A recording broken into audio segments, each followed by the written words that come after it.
بسم اللہ الرحمن الرحیم۔ السلام علیکم پیارے بچوں، کیسے ہیں آپ؟ یقیناً ٹھیک ہوں گے، تندرست ہوں گے۔ پیارے بچوں، جیسا کہ آپ جانتے ہیں ہم پڑھ رہے ہیں اپنی اردو اور جماعت ہے ہماری پنجم، یعنی اردو کی 5ویں کتاب۔ پیارے بچوں، ہمارا پہلا سبق جو حمد ہے، ایک نظم ہے، آج ہم اس کو دوسرے حصے میں پڑھنے جا رہے ہیں۔ اور آپ اچھے سے جانتے ہیں یہ ہماری درسی کتاب کا پہلا سبق ہے، یعنی نظم ہے، اور اس کا عنوان ہے حمد۔ ہمارے آج کے سبق میں شامل حاصلات تعلم کچھ اس طرح سے ہیں۔ لغت سے الفاظ کے معنی تلاش کر سکیں، یعنی آج آپ لغت کا استعمال، اس سے معنی تلاش کرنا، ان کے مطالب، اس کا ماخذ تلاش کرنا سیکھیں گے۔ آپ کو شاید یاد ہوگا کہ ہم نے اپنی پچھلی جماعت میں یعنی جماعت چہارم میں بھی لغت کا استعمال سیکھا، اور بعد میں ہم نے اس کو استعمال کرتے ہوئے پورا سال اپنے اسباق میں ایسے الفاظ جن کے معنی تلاش کرنے میں دقت محسوس ہوئی، اس کو وہاں سے تلاش کیا اور اس سے فائدہ اٹھایا۔ پیارے بچوں، ہمارے سبق کا اسلامی نقطہ نظر کچھ اس طرح سے ہے: اور دنیا کی زندگانی کی حقیقت اس کے سوا کچھ نہیں ہے کہ بس چند دنوں کا کھیل تماشا ہے، اور آخرت کا گھر ہی بہتر ہے ان لوگوں کے لیے جو پرہیزگاری کے ساتھ زندگی گزارتے ہیں۔ افسوس تم پر، کیا تم اس بات کو سمجھتے نہیں؟ سورۃ الانعام آیت نمبر 32 کا یہ ترجمہ تھا، جس میں اللہ تعالیٰ یہ بتا رہے ہیں کہ دنیا کی زندگی جس کو ہم یہ سمجھتے ہیں کہ یہ ہمیشہ رہنے والی زندگی ہے، ہم اپنے آخرت کو بھولے رہتے ہیں۔ ہم اس دنیا کی زندگی میں، دنیاوی زندگی میں فائدہ، سکون، سرور حاصل کرنے کے لیے ہر طرح کے کام کرتے ہیں، محنت کرتے ہیں، ہمیں کرنی چاہیے۔ اللہ تعالیٰ نے ہمیں اس دنیا میں اسی لیے بھیجا، محنت کریں، مشقت کریں، رزق حلال کمائیں۔ لیکن ساتھ ساتھ ہمیں حکم دیا گیا کہ ہم ادراک کریں اس چیز کا، ہم اپنے ذہن میں اس چیز کو ہمیشہ تازہ رکھیں، ہمیشہ یاد رکھیں کہ یہ دنیا، جس کی قرآن پاک میں ہی مزید مثال صبح یا شام کے ایک پہر سے دی گئی ہے، کہ دنیا کی زندگی محض اتنی ہے جتنا صبح کا وقت اور شام کا، یعنی صبح بھی بہت جلدی ختم ہو جاتی ہے، دن کا آغاز ہو جاتا ہے، اور شام کا وقت بھی جب ڈھل رہا ہوتا ہے سورج، وہ بھی بہت مختصر ہوتا ہے۔ تو ہم جو اتنی کوششیں، اتنی بھاگ دوڑ، اتنا سارا کچھ کر رہے ہیں اس زندگی کے لیے، ہمیں کوشش کرنی چاہیے کہ یہ ایک مختصر سی زندگی، جس کو آزمائش کا نام دیا گیا ہے یا ایک امتحان کی جگہ ہے، یہاں پہ ہم ایسے کام کریں کہ جو ہماری ہمیشہ رہنے والی زندگی، یعنی آخرت کی جو زندگی، آخرت کا جو گھر ہے، اس میں بہتری اور اس میں فلاح اور اس میں سکون کا باعث بنے۔ ہم پہلے کریں گے سب سے دہرائی۔ دہرائی کے لیے آپ کے پاس ایک ایسی سرگرمی ہے کہ آپ نے ایسے الفاظ بتانے ہیں جن کے اعراب بدل دینے سے اس کے معنی اور مطالب بھی بدل جائیں۔ جیسے آپ کے پاس ایک لفظ لکھا ہوا ہے پیر، ٹھیک ہے، یہاں پہ اب اس کے آپ نے اعراب بدلیں، یہ ایک مثال کے طور پہ اس کو آپ دونوں طرح کے اعراب لگا کے پڑھیں گے تو دونوں طرح کے اس کے معنی اور مطالب فرق ہوں گے۔ آپ کو بتاتی چلوں، دہرائی یہاں پہ ہم اس حاصل تعلم کی کریں جو اس سے قبل یعنی کل کے سبق میں ہم نے سیکھا، اور کل ہم نے سیکھا اعراب کی تبدیلی سے معنی کی تبدیلی۔ تو اسی ذیل میں نے آپ کو آپ کے لیے ایک سرگرمی یہاں پہ بنائی ہے کہ آپ نے چند ایسے الفاظ اپنی معلمہ کو بتانے ہیں جن پہ دو طرح کے اعراب ہوں، اور اعراب بدلنے سے ان کے معنی بھی بدل جائیں۔ تو ویڈیو کو روکیے اور جلدی سے سرگرمی کو کیجیے۔ یقیناً آپ نے دہرائی کی ذیل میں یہ سرگرمی سر انجام دے لی ہوگی۔ قبل از پڑھائی یعنی پڑھنے سے پہلے آپ مجھے یہ بتا سکتے ہیں کہ کسی بھی نئے لفظ کا معنی ہم نے تلاش کرنا ہو تو ہم کہاں سے کرتے ہیں؟ جیسے فرض کریں ابھی ہم اردو پڑھ رہے ہیں، اور اردو میں ہم پڑھتے پڑھتے آپ کے پاس چند ایسے الفاظ آ جاتے ہیں جو اس سے قبل آپ نے نہیں پڑھے، وہ آپ کی نظر سے نہیں گزرے، وہ آپ کے استعمال میں آپ نے ان کو نہیں پڑھا، ان کو نہیں سیکھا، تو آپ ان کے معنی، ان کا مفہوم کہاں سے تلاش کریں گے کہ آپ کو اس کو سمجھنے میں، اس کی تفہیم کرنے میں آسانی ہو؟ جی بالکل صحیح، ہم نے کسی بھی زبان کا جو نیا لفظ ہو، جس کا معنی ہمیں نہ پتا ہو، اس کا استعمال ہمیں نہ پتا ہو، اس کو سیکھنا ہو تو ہم لغت کا استعمال کرتے ہیں۔ اردو میں ایسی کتاب جس میں الفاظ سے متعلقہ اس کی تمام تفاصیل درج ہوں، اس کو لغت کہتے ہیں، اور انگریزی میں اس کو ہم ڈکشنری کہتے ہیں۔ یقیناً آپ کو یہ بات یاد ہوگی، ہم نے اپنی پچھلی جماعت میں بھی اس کو پڑھا کہ اردو لغت کیا ہوتی ہے اور کس طرح سے اس کو استعمال کیا جاتا ہے۔ مزید میں آج آپ کو اس کے بارے میں اس لیے بتاؤں گی کہ اگر کوئی بچہ ایسا رہ گیا ہو جس نے ابھی لغت کا استعمال نہ سیکھا ہو تو اس کے لیے بھی آسانی ہو جائے۔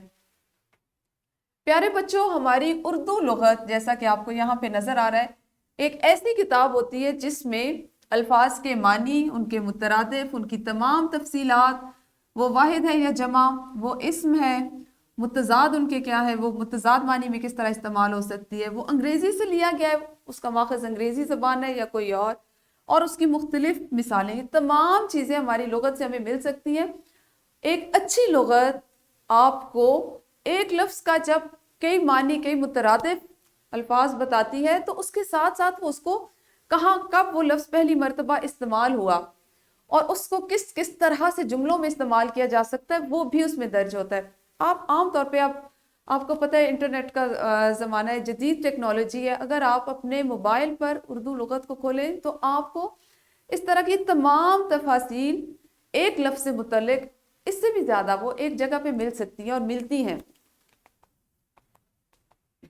پیارے بچوں، آپ جانتے ہیں کہ لغت میں الفاظ جو ہے وہ ہمیشہ الف بائی ترتیب سے لکھے جاتے ہیں۔ الف بائی ترتیب سے آپ بہت اچھے سے واقف ہیں، یعنی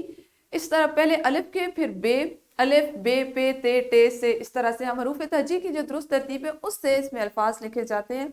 اسی طرح ہم ان کے معنی تلاش کرتے ہیں۔ اس سے مراد یہ ہے کہ سب سے پہلے یہ دیکھیں گے کہ لفظ کس حرف سے شروع ہوتا ہے، پھر یہ دیکھیں گے کہ پہلے لفظ، جیسے آپ نے فرض کریں ابتدا، میں مثال سے آپ کو سمجھاتی ہوں، آپ نے لفظ تلاش کرنا ہے ابتدا، اس کا معنی، تو اب یقینی طور پہ آپ کو اس بات کا اندازہ ہے کہ اس کا پہلا لفظ حرف جو ہے وہ الف ہے۔ آپ نے الف کے تمام الفاظ جہاں پہ دیے جاتے ہیں اس میں بھی اس کے بعد اسے اگلا لفظ دیکھا جاتا ہے، اگلا حرف دیکھا جاتا ہے۔ جیسے الف کے بعد اگلا حرف بے ہے تو ہم الف کی جو الفاظ ہیں اس میں الف کے بعد بے والے جو الفاظ ہیں سب سے پہلے اسی براہ راست اسی صفحے پہ جائیں گے جہاں پہ الف کے بعد بے سے شروع ہونے والے یا بے سے بننے والے جو حروف الفاظ ہیں وہ شامل ہوتے ہیں۔ آپ کی سہولت اور آپ کی آسانی کے لیے میرے پاس لغت پڑی ہوئی ہے، میں وہ آپ کو دکھاتی ہوں تاکہ آپ کو اس کا مزید اندازہ ہو کہ ہم کتاب کی صورت میں اگر لغت ہو تو اس کو کیسے دکھا سکتے ہیں۔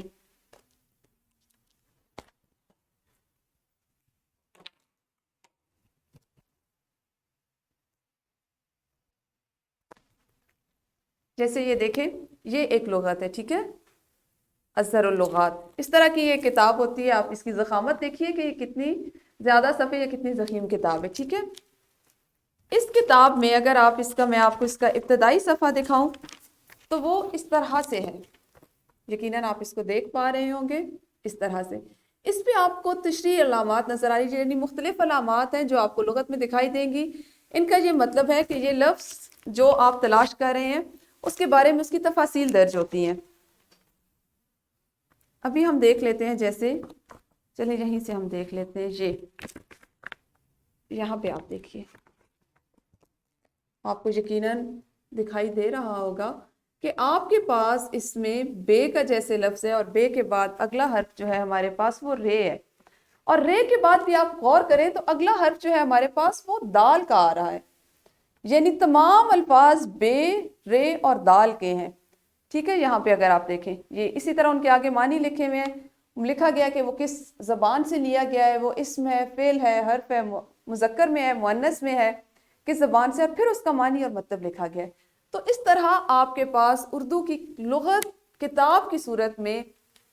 موجود ہوتی ہے، آپ کے پاس یقیناً ہوگی، اگر نہیں ہے تو آپ کی جماعت میں ہوگی، آپ اس سے فائدہ اٹھا سکتے ہیں۔ میں ابھی آپ کو دوسری لغت دکھاؤں گی جو ہم آپ اس کو ڈاؤن لوڈ کر سکتے ہیں، آپ کے پاس میں نے لنک اس کا رکھا ہوا ہے آپ کے ڈسکرپشن باکس میں، آپ اس سے فائدہ اٹھا سکتے ہیں اور آپ کو یہ اندازہ ہوگا کہ آپ اس لغت کا استعمال کس طرح کر سکتے ہیں۔ سب سے پہلے آپ کو نظر آ رہا ہوگا کہ فیروز اللغات اس کا عنوان ہے، ٹھیک ہے۔ اس کے بعد یہ اس کا پہلا صفحہ ہے، یعنی یہ اس کا آپ کہہ لیں کہ اس کا جو ابتدائی صفحہ ہے یہ وہ والا ہے، ٹھیک ہے، فیروز اللغات ہوگی۔ اور اسی طرح سے جب ہم اس کو دیکھتے جائیں تو اس میں تمام الفاظ